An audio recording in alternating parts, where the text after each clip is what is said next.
I am the greatest earthbender in the world, and don't you two dunderheads ever forget it. What's up, you guys? I'm Michaela Jill Murphy, aka Jessie Flower, but you guys probably know me as the voice of Toph Beifong in Nickelodeon's Avatar The Last Airbender, and you are watching Pop Culture with Pat. And make sure to subscribe, Twinkle Toes!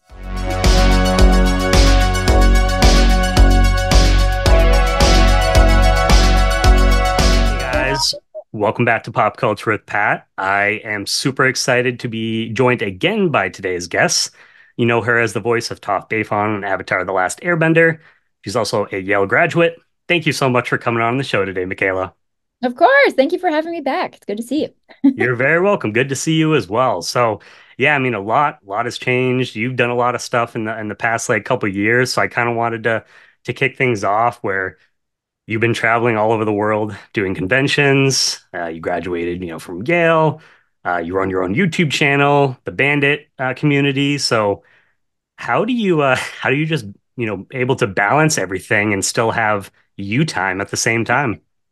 Um, I I mean, I do, but I don't. It's definitely been a little busy, but a lot of it's self done. I made myself busy, I guess, on purpose.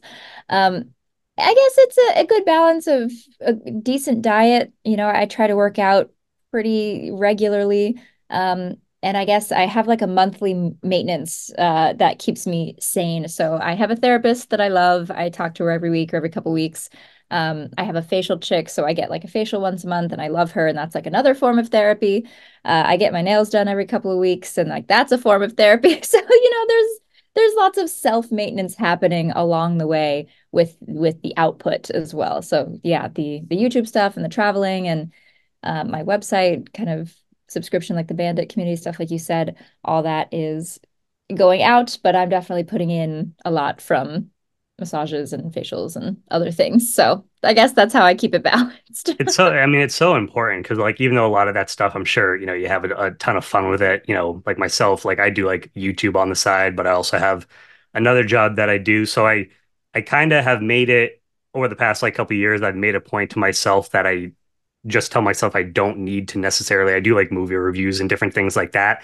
I don't need to review every single piece of media that comes out No. and just let yourself, because like you're just going to drive yourself nuts. So that's Easy. totally understandable what you're saying, that you still kind of make time for those specific things for you just to kind of like enjoy yourself and relax. Yes, absolutely. Very necessary. And whatever form of self-care that is for you, because it's different for different people. And for me, it's definitely like alone time and recharging and doing things by myself. So Yes. Yes, very super important. So, do you have any advice, I guess, for just like being able to do all this and balance this all? Do you have any advice for anybody that's maybe looking to start up like a YouTube channel or do something, like their own website or something along those lines? yeah, I mean, I think anything creative, it depends on if you're planning on doing it for fun or for like a lifestyle, and for income. Because everything is a balance. Everything can be as much of a business decision as you want it to be.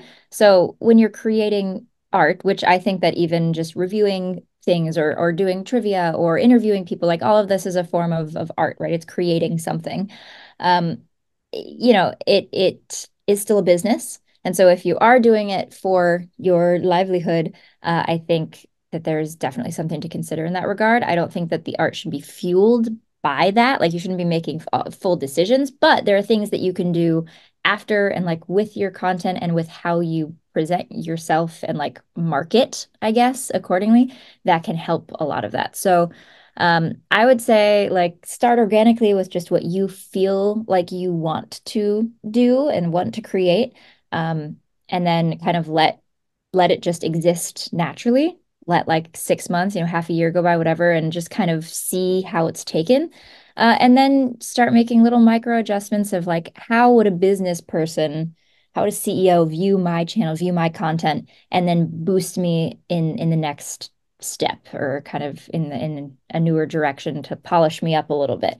Because yeah, authenticity is key. Like if you give somebody something curated, audiences don't want that. as much. Maybe they did like 10 years ago, 15 years ago when we started content and everything was perfectly done and cleanly edited and it was all like presented to you nicely.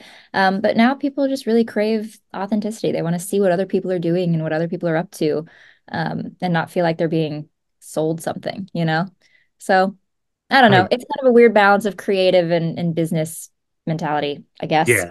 No, no, I agree with you 100% there. And it's crazy too, just like over the last decade, maybe even like a little bit longer, just like how many people have gotten into the area of doing YouTube or even doing podcast.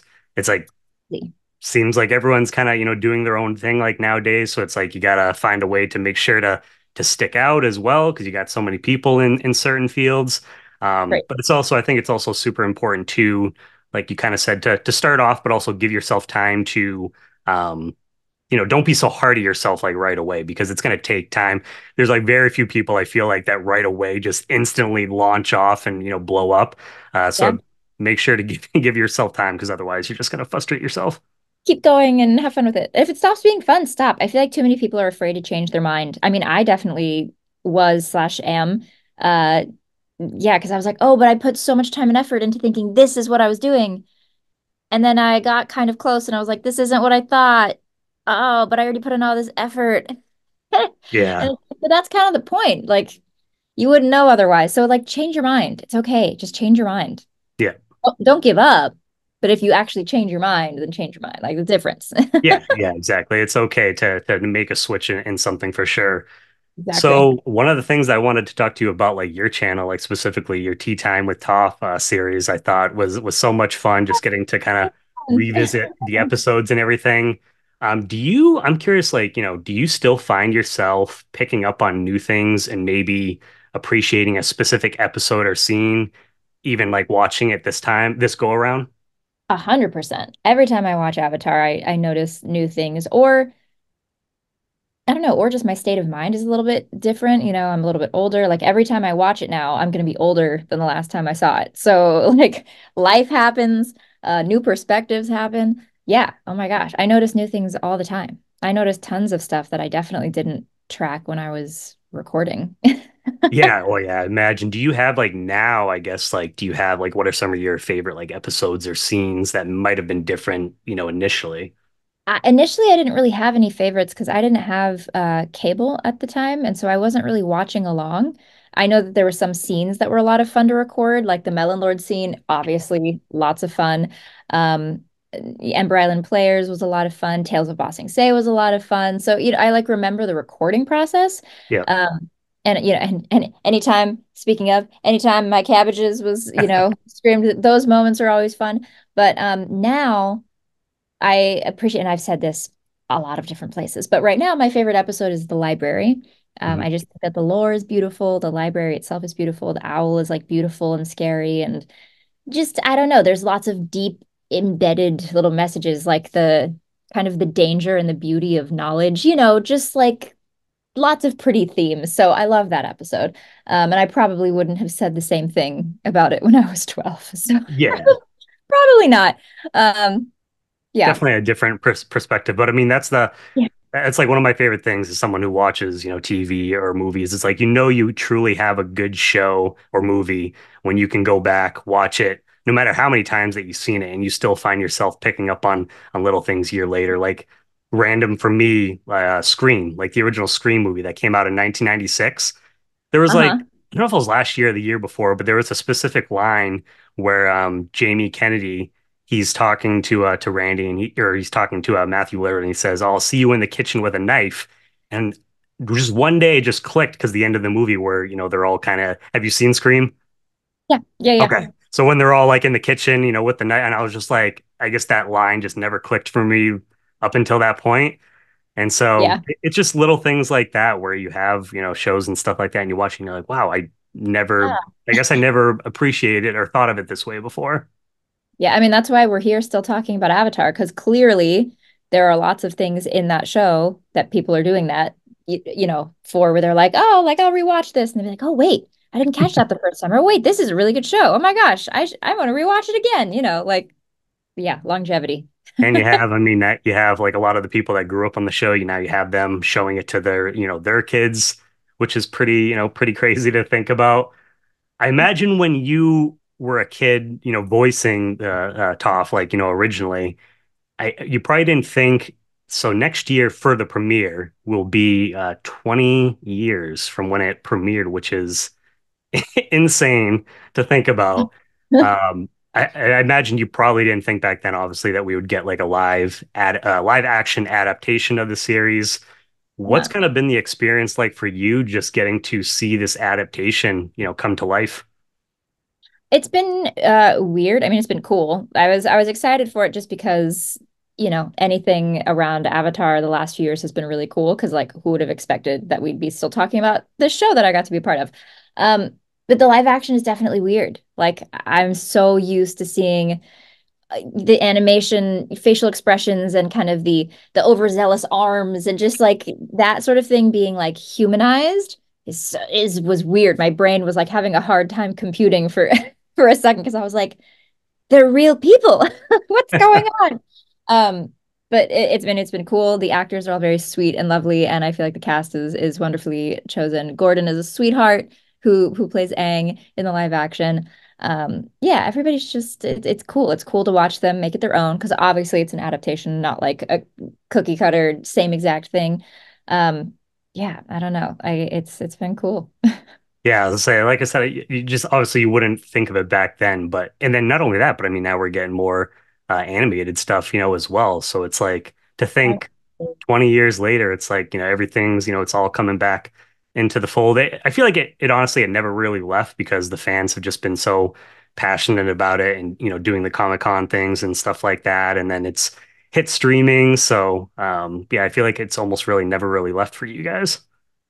Um, I don't know about that, maybe, but I also felt like it wasn't really present for me anyway. I mean, maybe I just wasn't paying attention, but I didn't really feel like it was present necessarily for a good decade in there, from like end of Korra through 2020. So maybe kind of like 20, Like the pandemic and stuff.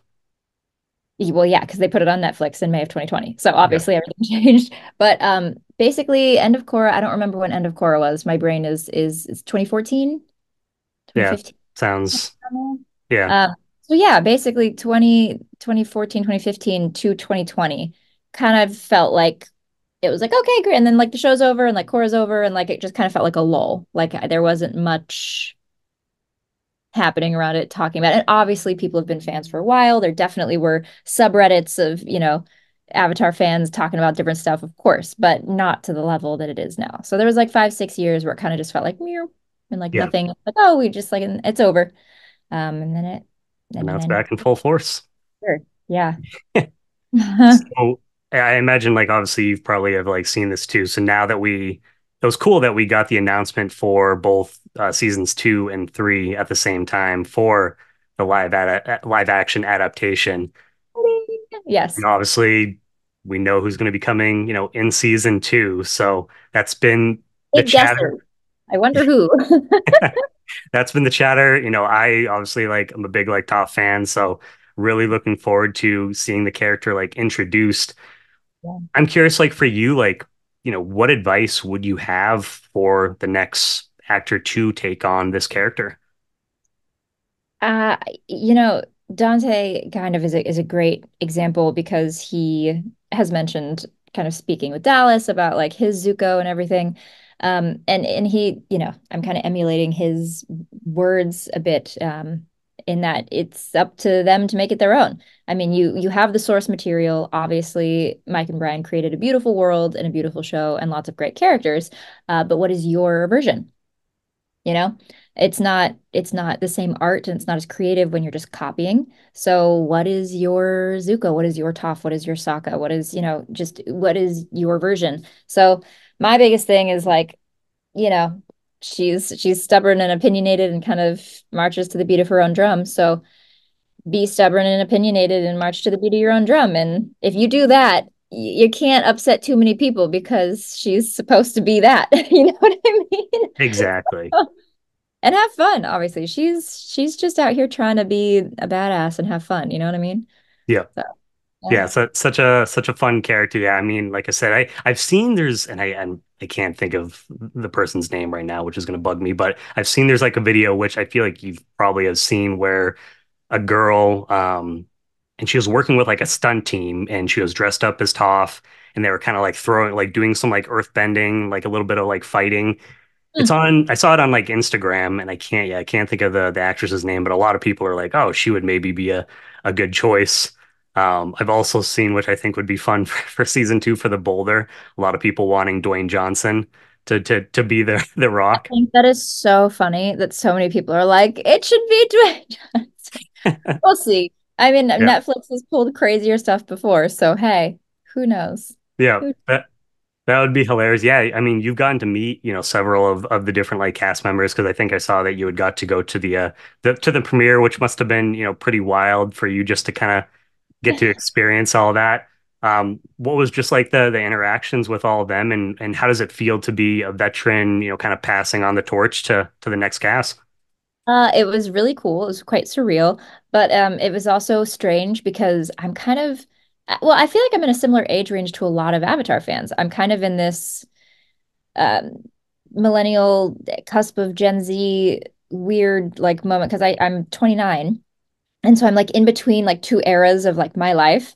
I feel like of kind of moving out of the late teens, college, in your 20s, whatever, everything is crazy, and then to like my 30s, which feels more comfortable and like chill and like obviously still creative, but just very different.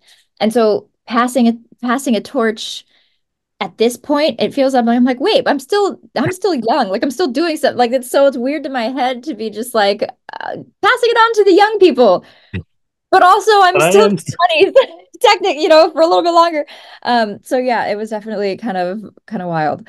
But cool. I mean, it was wild. I wasn't expecting to be recognized there really because it was all live action, but it was cool because some of the fans who had come to see the red carpet and like watch people's arrivals and stuff recognized me and recognized Jack and Dante and they're like, "Hey, can we like get pictures?" And I'm like, "Oh, okay, cool, great." Because you never know who's going to notice you because you're the voice. And so sometimes people know what you look like and sometimes people don't. So that was kind of cool to be recognized. But yeah, I don't know. Everybody was just nice. It's been a while since I've done a red carpet. So that was cool. So just yeah, getting to have that kind of like experience again. Yeah, I've gotten to talk to a number of like the different cast members from like the live action series, and I mean they all seem like super nice kids, and was very excited like once we got the announcements for season two and season three. It's like it's good that we get to ideally like finish up the whole story because it's always one of those things where it's like you never No. know until they basically like announce the next thing. But yeah, so it's just very nice. Did you get a chance? I imagine, did have you watched all of the live action like series?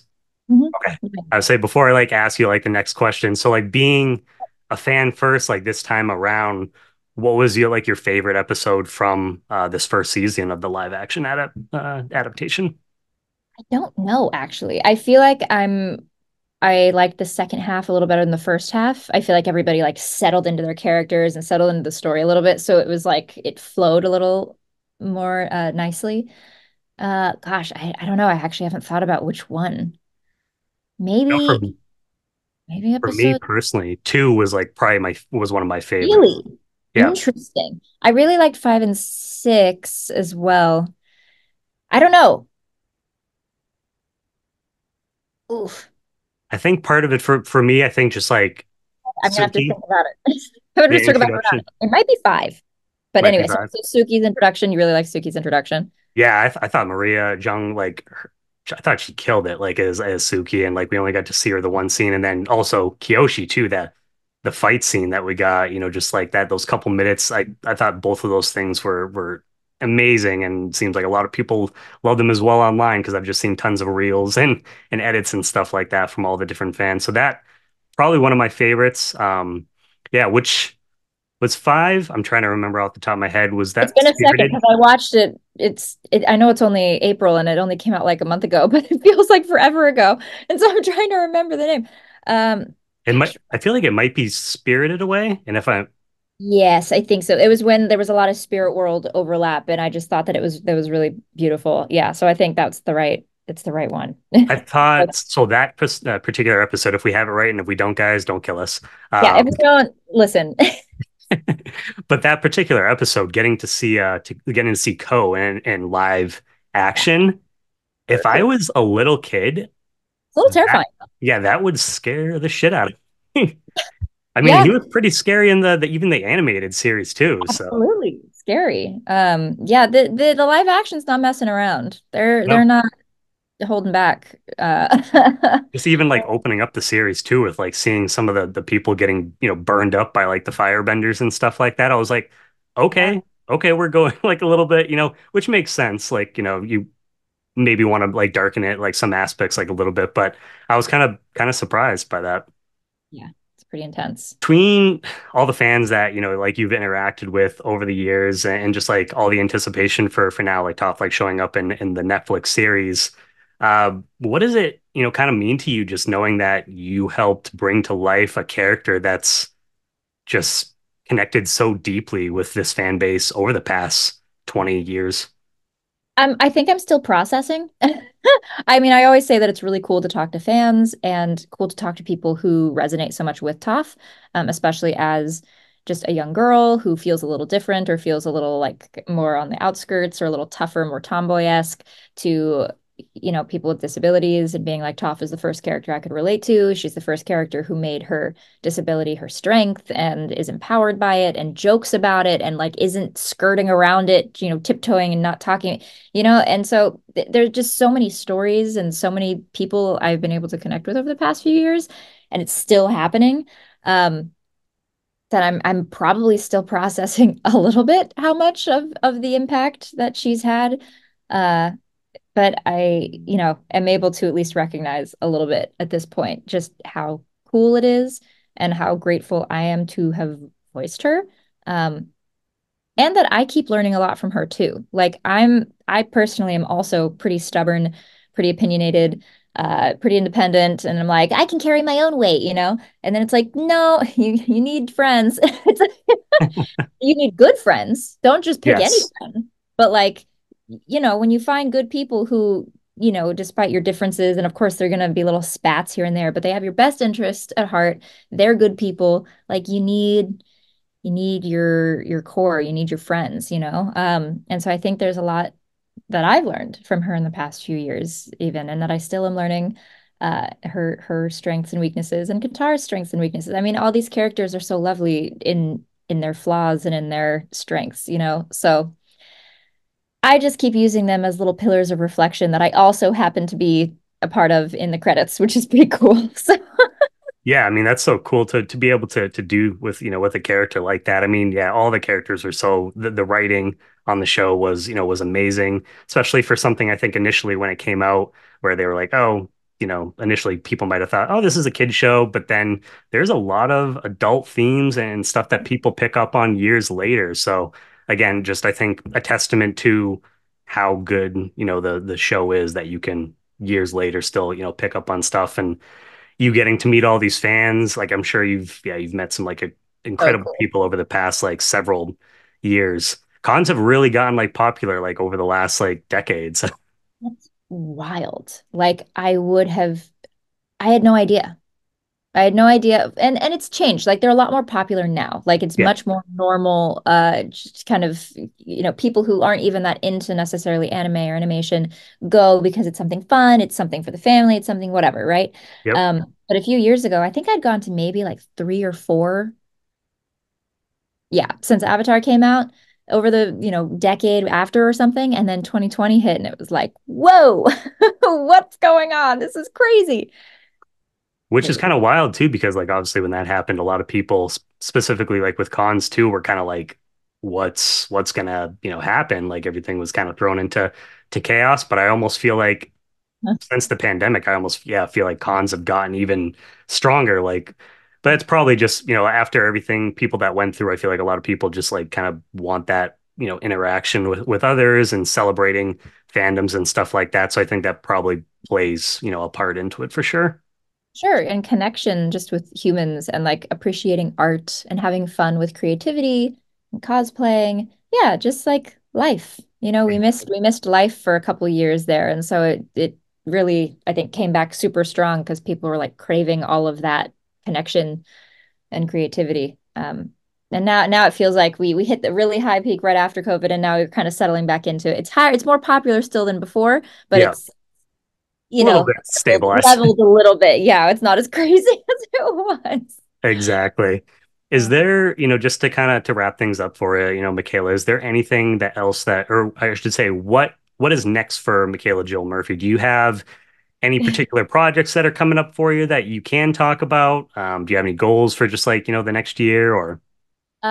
Yeah, my goal is to keep creating and performing and having that be, you know, present in my life. But I'm in a video game. It's taking very long in post-production. So I think it's going to be probably next year still. It's very big, but it's exciting because when it comes out, I'm hoping that means that people will really like it because they're really taking their time with it, making it good. So video game next year. Should be dope. Uh, I am working in music a little bit. I've sung forever, and I wrote songs with friends of mine here and there for fun, but I never released anything. And I'm finally getting over myself and just starting to release things and play. So my first single that I co-wrote with a friend of mine, um, it's an EDM track, and it comes out at the end ish, I guess, of April, which is fun. We just shot a music video for it. So that'll be coming out at the end of April as well. Just having fun with that and having fun with writing. Hopefully, maybe I can get, you know, some scripts sold at some point. Would love to be on camera again, but I also miss musical theater, so would love to hop on stage again. And of course, any cool voiceover projects that hit and that I book. Obviously, gonna have fun with those too. So I'm kind of just in a creative little era of just trying and doing things that are fun and that I book. So Yeah, yeah. no, but I feel like when you kind of have that groove going, it's like you just kind of, keep going. At least like for me personally, when you're feeling that the creative juice is flowing, just try to Yeah. put out as much like material or as much content as you can, because you're gonna have periods where it's like, maybe you want to pull back and just kind of like, Yeah. chill a little bit. So I mean, it sounds like you're just continuing to stay as busy as the stuff that I had mentioned before, Michaela. So, I mean, a lot of exciting stuff. Obviously, people can follow you on Instagram. If you want to mention a couple of the other places that fans can keep up to date with you as well. Yeah, so I'm on Instagram at Michaela Mostly. I'm on TikTok at Michaela Jill Murphy. My YouTube channel, I think, is also Michaela Mostly. And I also my personal website, michaelajillmurphy.com. There's a bandit. If you want to join the bandit community, we've got like two tiers with like Discord, and then you can be on my close friends list on Instagram and just watch me be absurd. I got to a point where I was like, I do want to post more, but I feel like I don't need to inundate all of my followers, so maybe we'll just make it a separate thing. So, yeah. Yeah, Instagram, TikTok, YouTube, and then personal website. That's where you can find me. Awesome. Well, hey, Michaela, thank you so much again for taking time out of your schedule because obviously, very, very busy. So I appreciate you coming on here again. And obviously, anytime you are welcome back in the future for, any future projects or whatever. Very cool. Well, thank you so much for having me. Hopefully you guys enjoyed the chatting, and yeah, who knows, maybe we'll circle back around in another, what, 3 years and see and Hopefully, check in. hopefully it's not that long. We'll try to connect before then. I will definitely see like I said, coming up in it's like June or something like that when it's I think it's like Rhode Island Comic Con. So thank you again, Michaela. Of course, thank you. I am the greatest earthbender in the world, and don't you two dunderheads ever forget it. What's up, you guys? I'm Michaela Jill Murphy, aka Jessie Flower, but you guys probably know me as the voice of Toph Beifong in Nickelodeon's Avatar The Last Airbender, and you are watching Pop Culture with Pat. And make sure to subscribe, Twinkle Toes!